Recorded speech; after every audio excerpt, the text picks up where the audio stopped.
This is the plaintiff, Wallace Tillman. He says he met the plaintiff on a bus ride to a casino, and she asked him if she could borrow $200 to get her car out of the impound. He loaned her the money. Then poof, she disappeared, running off thinking he wouldn't be able to track her down. Well, you need to get up pretty early in the morning to outrun him. And he's here suing the defendant for $525 for the loan, plus interest. This is the defendant, Sandra. She says the plaintiff's a married flirt who loaned her $200, and then when she was ready to pay him back, he told her he didn't want the money. What he wanted was to rent a hotel room and have sex with her. She refused. He disrespected her and didn't get to fulfill his desire. That's the only reason he's suing. She's accused of taking off. All parties, please raise your right hand. You seated? Come to order, please. Litigants have been sworn, Your Honor. Thank you, Douglas. You're welcome, ma'am. Okay. Mr. Tillman, what's going on? Well, Your Honor, met this young lady here on a bus ride to the Sands in Pennsylvania. Which is? Casino? Yes, casino. Okay. And a very nice young lady. So after that, once we came back home, I heard from her. She was telling me that her car was pulled over. She had to go to the VMV to get her driver's license and registration renewed again because they were suspended. In addition to that, she said to me, she said, well, Wallace, she says, they impounded my car, and it's going to be... So you just felt sorry for her?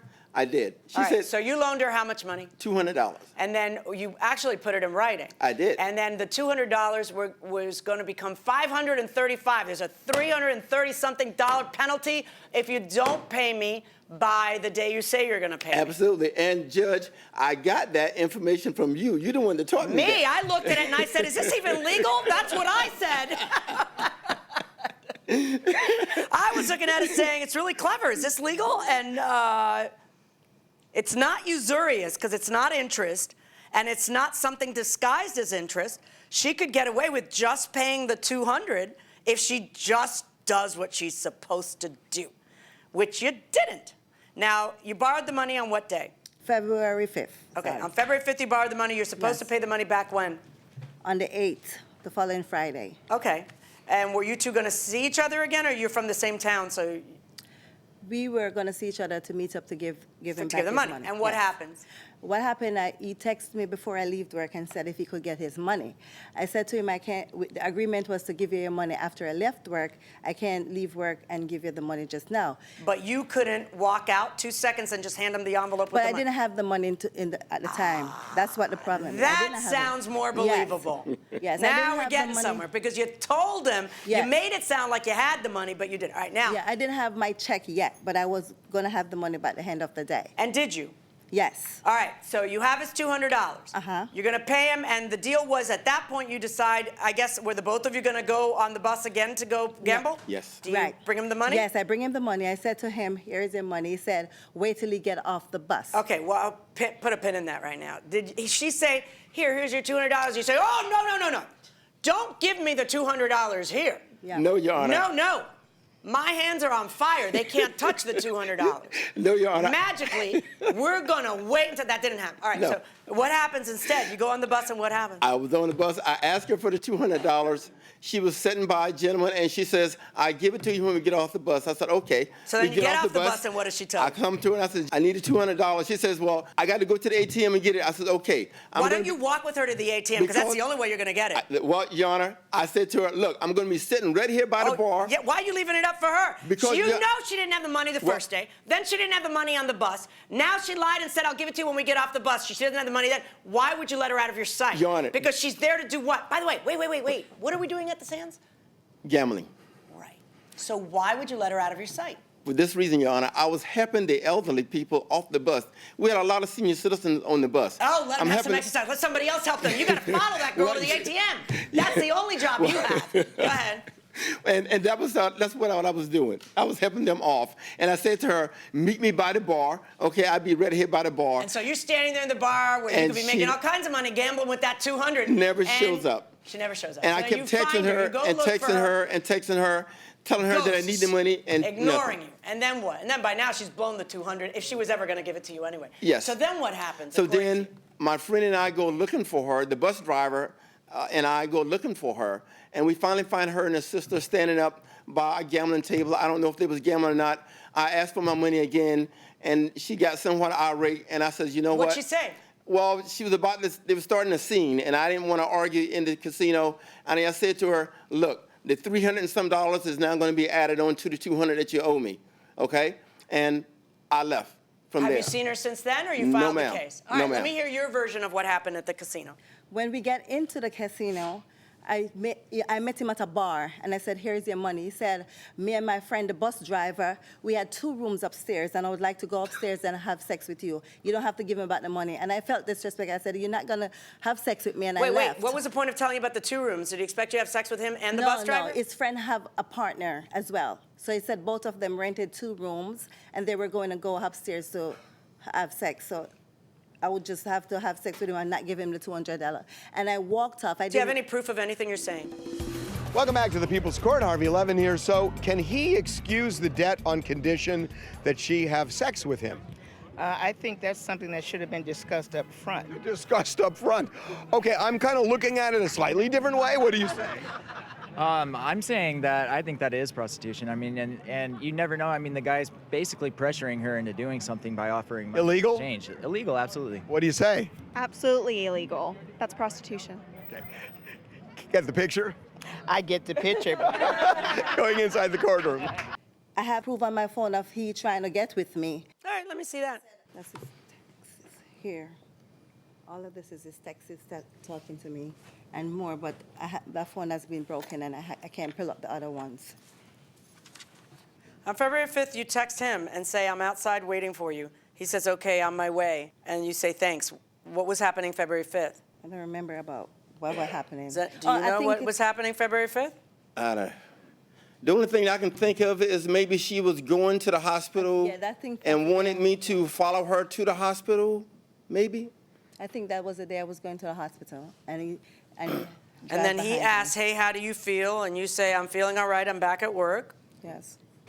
He just checks on you and says, okay, checking on you, how are you doing? And then on February 8th, he says, don't forget to send me the money with the Zelle app today. Right. And then you say, I can't send it with Zelle. I get a paper check, so I will have the cash ready for you later. He tries to get the money on the Friday before it gets too dark, and you say you can't. He asks if you're going on the bus. You say yes, but I would like to give it to you early in the morning because I don't want you to add anything extra on it. And he says, no worries. I won't add anything extra on it. I will get it from you on the bus. Right. How long did you think that would go on, though? Okay, thanks. Good night. Right. Okay, you've handed me the phone where on February 9th he texts at 7 p.m. saying, I'm at the bar where you first walk in, I need my money.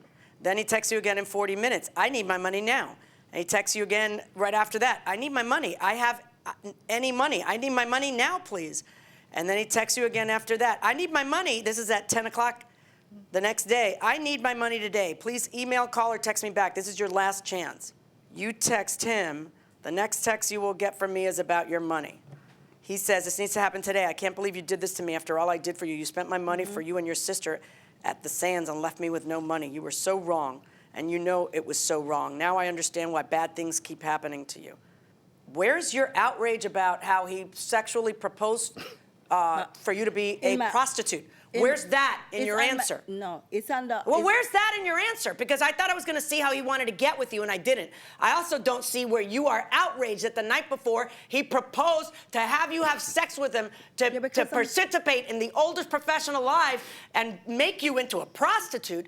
Where's the outrage? Where's that in that text? How dare you? How dare you propose? Where's that? It's in that phone, but it's on my WhatsApp, and that phone is broken, so I couldn't pull up all of that. So you have thing no of the- proof, I right? have no proof of no that, but proof at I all. have proof of no proof at all. In when I fact, walk what you've away. given me is proof that it didn't happen, because what should happen there, instead of, yes, I will text you about your money, is how dare you? How dare you sexually proposition me? Because that's your defense. I'm not going to pay him because he is a pig. He sexually propositioned me to work off the money, and I am not a prostitute. That's That's what I would expect you to have been texting him. Yeah, but I But didn't- it's not what you texted. You know why? Because you are not only someone no one should help, you're a liar, and you're worse than a liar. You not only lied about having the money and being willing to pay him, you are now creating him to, you're married, right? Yes. Trying to create problems for him in his marriage. By the way, if it's 47 years, Your yeah, Honor. but let me just tell you, if my husband's following some woman to the hospital, that's too much for me.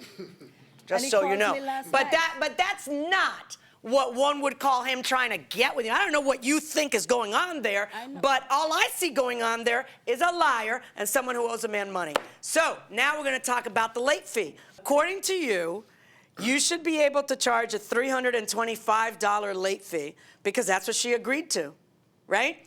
Yes, Your Honor.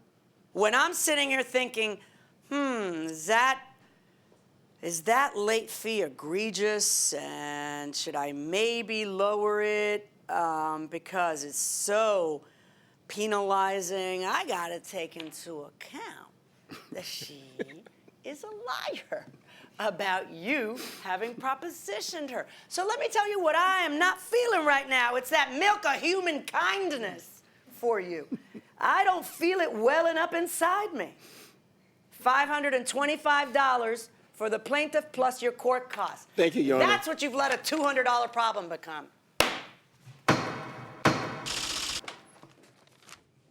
Well, the defendant's on her way out of the courtroom. I would think you're a little embarrassed right now if you'll step over here. What are you thinking?